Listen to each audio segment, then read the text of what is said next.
So what is GD&T? The most important symbol that you see there, of course, is the $sign. There is a lot of good GD&T, and there's an awful lot of bad GD&T. And I'd really like to say that no GD&T is better than bad GD&T, as I'm sure many of you realize. So we shall see what we can do to keep those $signs small and few. GD&T is all about managing imperfect geometry. Once we have a bunch of interesting concepts assembled, like material condition, like cylindricity, like the virtual condition, we'd like to do something with those concepts, and so we invent tools. Once we have a bunch of tools to go with our concepts, we're in grave danger unless we have a bunch of rules to manage the use of those tools. And once we have the concepts, tools, and rules, well, we're ready for processes. And we will be approaching all four of these items in our talk today. Well, material condition modifiers are the encircled letters M, L, and S. And they can be associated with tolerance values, and they can also be associated with datum features.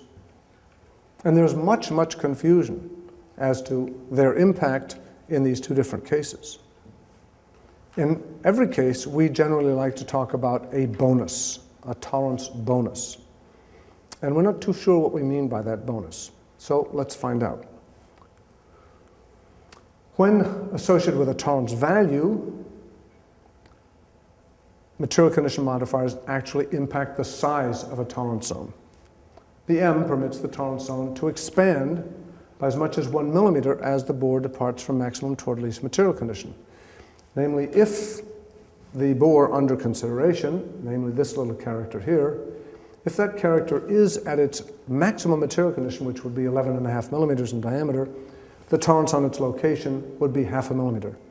But if the bore expanded to 12.5 millimeters, had reached its least material condition, the tolerance on its location would have expanded by the difference between its actual size and its maximum material condition size. It would have expanded by 1 millimeter.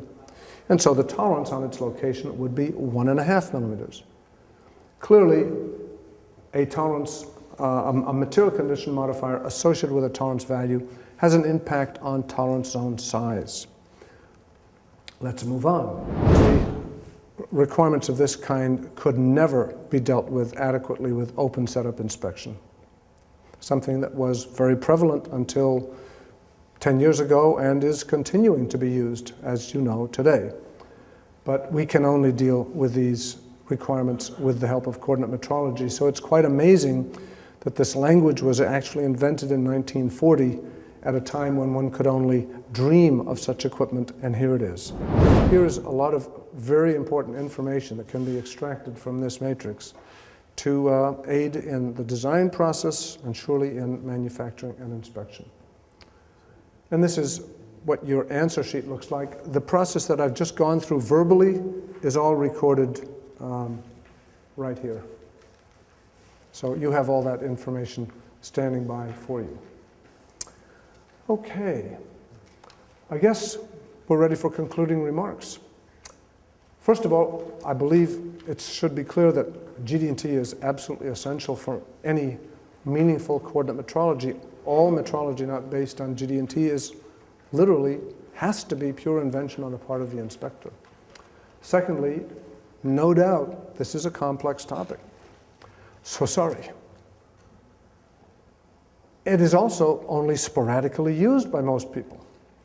They get involved in GD&T every month. They get involved in GD&T every 10 days. And that means that they are not going to be able to maintain their knowledge. So we have to deal with that somehow. And perhaps the keys to success for a corporation that wants to make effective use of this tool is to develop GD&T advisor teams. You have IT teams, I believe. When your computer goes on the fritz, you don't try and fix it, you call IT. Well, you need the same for GD&T. There's just no way around it. It's far too complex for those people who have so little time to master it adequately to deal effectively with it. In fact, I would say the most important thing for anyone who deals regularly with GD&T is to be able to agree to the following. Number one, GD&T is a very powerful, important, and effective tool. Number two, I'll probably never get it. If they're willing to say that, then the next most important thing for them is to always be willing to admit it. Because if you are not willing to admit you don't understand GD&T, you're going to be causing some problems, and that's very expensive. But if you're willing to admit it, and you can't find somebody to help you, you're sort of caught in a conundrum, aren't you? So clearly, a GD&T advisor team is absolutely essential for any group that wants to make this effective.